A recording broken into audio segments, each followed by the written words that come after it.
Welcome to this edition of Head to Head. I'm your host, Cam McKinney, and this is episode number 410 of the podcast. And on this episode, I'm talking about quarterback Kirk Cousins signing with the Raiders. Kirk Cousins has always been a polarizing quarterback, to say the least. For some, he's really good. For some, he's average. And for others, he's completely overrated. The craziest thing about him, though, is he's the third highest paid football player of all time. His $341 million career earnings are behind only Aaron Rodgers, who is second with $395, and Matthew Stafford, who's at $408 million.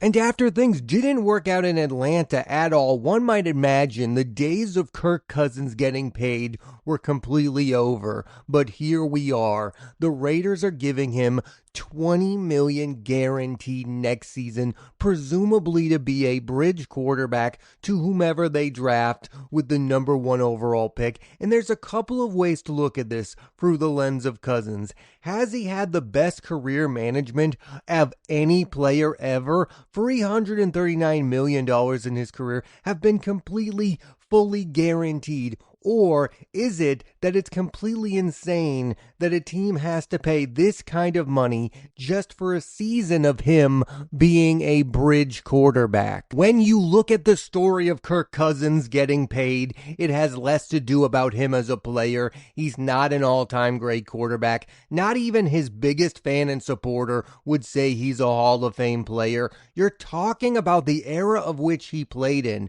That's why he's getting a ridiculous amount of money to continue to be a starting quarterback in the NFL. Having said all that, he does deserve some credit for the career he's had. He's a 4th-round draft pick with 298 touchdowns, 131 interceptions, and a career 66 completion percentage, which is 7th highest by a quarterback ever. And I'll admit, I have issues with completion percentage because sometimes you get rewarded for playing it safe.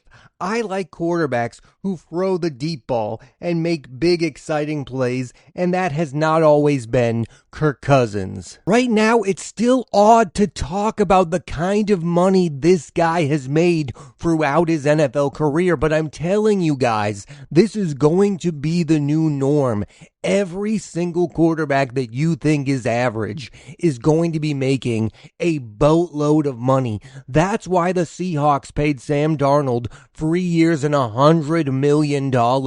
Nobody at the time thought that Sam Darnold was a top 10 quarterback. Yes, the Seahawks were rewarded with a Super Bowl title, but that's not the point. The point is to be a starting quarterback in the NFL, you are going to be one of the highest paid players in the NFL, period. It's not just going to be the Joe Burrows, the Lamar Jacksons, the Josh Allens of the world who get paid this kind of money. The Kirk Cousinses are also out there, and they are good enough to be starting quarterbacks. Thus, they are going to be paid like starting quarterbacks, and that number is always going to be a scary amount of money moving forward. Talking about the current state of Kirk Cousins' playing career, I do think he has some left in the tank, and I do think that good NFL teams should have been interested in bringing him in. Like, I look at the Steelers. I get it, Mike McCarthy. You want Aaron Rodgers to come back. That's a good storyline, you two reuniting. But really, all you need is a Kirk Cousins type of quarterback to get you to be a playoff contending team. Like, I think Kirk Cousins could make the postseason with a team like the Pittsburgh Steelers. But he probably chose the Raiders because the Raiders were the ones willing to give him $20 million fully guaranteed. Last year, the Steelers gave Aaron Rodgers $13 million, and $10 million of it was a signing bonus. The Steelers are not one of these teams that want to pay a lot of money for a starting quarterback the caliber of Kirk Cousins. The year before, they had Russell Wilson on a minimum contract. One could argue that the Steelers lack self-awareness of where we are right now in the NFL,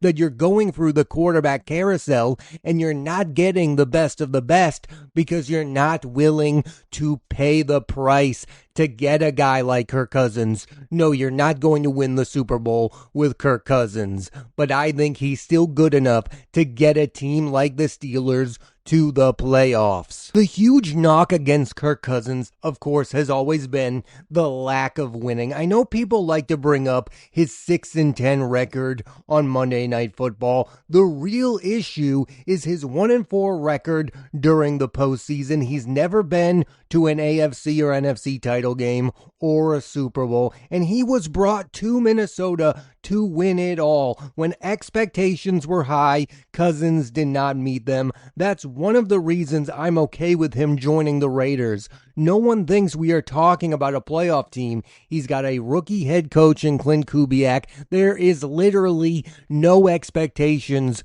for the Raiders right now. They're coming off of a season that was a disaster under Pete Carroll. And this is a team that's not going to have a long-term future with Cousins as their starting quarterback. They have the number 1 overall pick. They're going to draft somebody to be their franchise quarterback moving forward. But things have been bleak for the Raiders recently at the quarterback position ever since moving on from Derek Carr. The Geno Smith era was a short one, to say the least. He's now back with the New York Jets. And I guess one could argue if Kirk Cousins is really a willing bridge quarterback. I mean, he is kind of a guy who is used to being a starting quarterback. I mean, what's going to happen in week 8 of the season if Kirk Cousins loses his job? Is he going to make a big deal about it? I mean, I'm willing to give him the benefit of the doubt in Atlanta because he didn't know that was the situation he was walking into.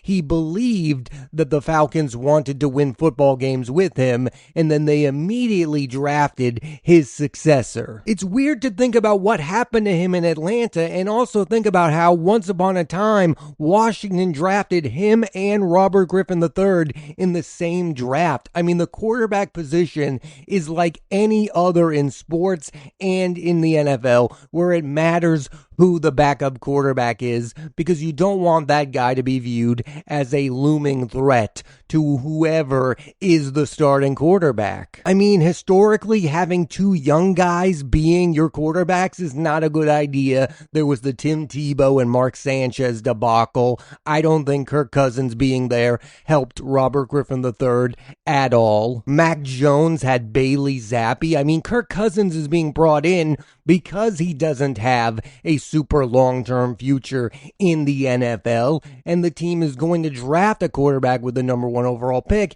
and Cousins is not going to view that guy as a threat because he is at the end of his playing days. The Raiders are viewing this as a no-lose situation. Either Kirk Cousins plays out of his mind and extends his playing career and helps the Raiders go back to the playoffs, or he doesn't have a good season and they can just immediately move on from him with their new starting franchise quarterback. The silliness of it all has to do with the fact that he's making $20 million guaranteed. That's what's so fascinating about the contracts he's been given, is the fully guaranteedness of it all.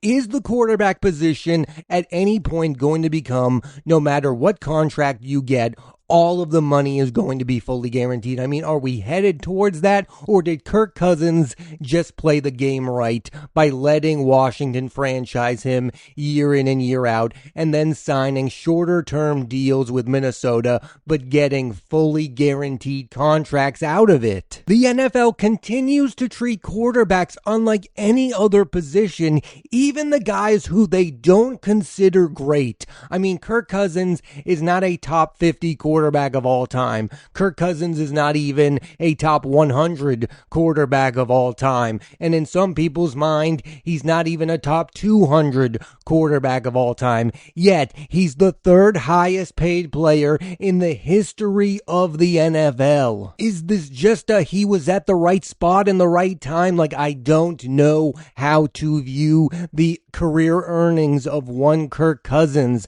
I think we're going to see more examples of this moving forward. There are extremely average quarterbacks who I think are overpaid. But I will say this, before this contract, I understood teams paying Kirk Cousins all of that money. The Minnesota Vikings believed they were a Kirk Cousins type quarterback away from winning a Super Bowl. That's why they paid Kirk Cousins. They did not believe in Case Keenum. They wanted an elite type quarterback in Kirk Cousins, and he was putting up really good stats at that time. But after the situation in Atlanta, how does a guy like Kirk Cousins demand $20 million fully guaranteed? Is it like any contract this guy gets has to be guaranteed because every contract he's had before it has been guaranteed? I mean, is his contracts just being grandfathered in at this point in time? I shouldn't really care about the money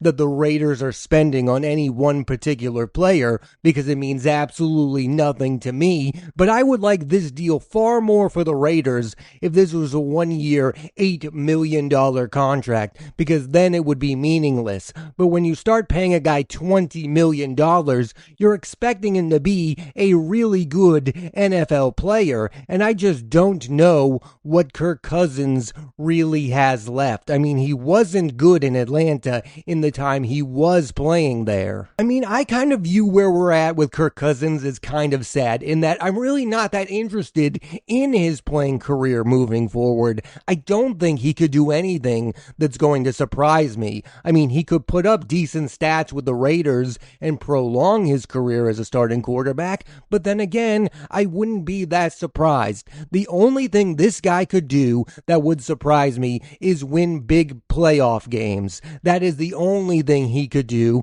that would surprise me, and that's not going to happen with the Raiders. That's why I wanted him to go to a place like Pittsburgh, a place where he had the chance to make the playoffs and had the chance to prove some people wrong. That's why I wanted to see Kirk Cousins play for a team like the San Francisco 49ers. I mean, this is a guy who should be trying to prove us all wrong, trying to prove he can be a quarterback who can win the Super Bowl, be the next Sam Darnold, and I don't think he's very interested in being that. And maybe this is over the line, but it feels like he's just a guy who loves the fact that he continues to get fully guaranteed contracts. I think he could have taken a lesser deal and been with a better team. I like this more for the Raiders than I do Kirk Cousins. I get it. Some people will view him as the victor of this deal because he's getting $20 million. I don't, because nobody's opinion of Kirk Cousins is going to change at the end of his career, and that is what he should be trying to do. Change our views on him. That's what Sam Darnold did. He proved a lot of people wrong by going to Seattle, going to a good team, and proving he could win the big game. Whether or not he was the biggest reason they won is besides the point. He proved he could win a Super Bowl. There are so many people, most NFL fans believe that Kirk Cousins is incapable of winning a Super Bowl. And maybe this is a case of the good teams just didn't call. Maybe the Steelers really didn't have interest in bringing in Kirk Cousins. That's fair. I just think he's missed his window and opportunity to prove people like me wrong. People who don't believe he can win big games when it matters most. I mean, I even wonder if the Vikings floated the idea of bringing back Kirk Cousins. They brought in Kyler Murray, probably because they knew that the price tag of bringing in Kirk Cousins would be way too high, and that Kyler Murray would just live off of the money he made with the Cardinals. Who who am I to say that Kirk Cousins should choose winning over money at this point in his NFL career? But you are the third highest player in the history of the sport. We are all impressed by the amount of money you have made in the NFL. I think now should be about winning, and sadly it doesn't feel like it is. I hope he proves some people wrong with the Raiders. I hope he gets the Raiders to a point where at the end of the season they're still competing for a playoff spot, but probably and likely how this is going to go is the Raiders are going to struggle, and by week 6 of the NFL season, Kirk Cousins is going to be a backup quarterback. And it's not going to be about Kirk Cousins, it's going to be about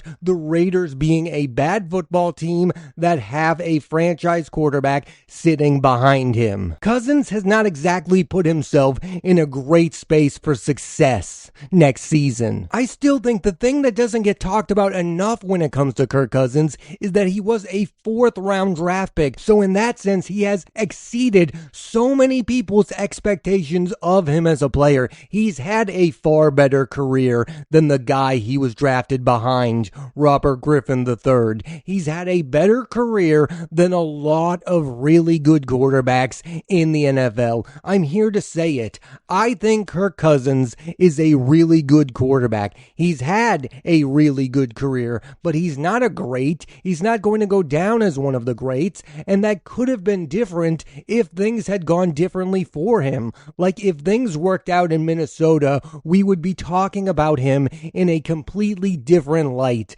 if he had gone to a title game or had won a Super Bowl. That's the difference. That one game, the Super Bowl, can mean everything to a guy like Kirk Cousins. You go from being viewed as a winner to a loser if you don't have it. Kirk Cousins has the stats to be thought of as an elite level quarterback, but the lack of winning keeps him left off of that conversation. Nobody brings up the name Kirk Cousins when they talk about the best quarterbacks of this era. But if you just blindly showed somebody the stats that Kirk Cousins has in the NFL and didn't tell them his name, they would say that has to be one of the best quarterbacks playing today. It's really the only way a middle-of-the-pack quarterback can be viewed as a great one is if they win the Super Bowl. I mean, think about it. The guys who put up the stats, the guys who can have seasons with 40 touchdown passes, they don't need a Super Bowl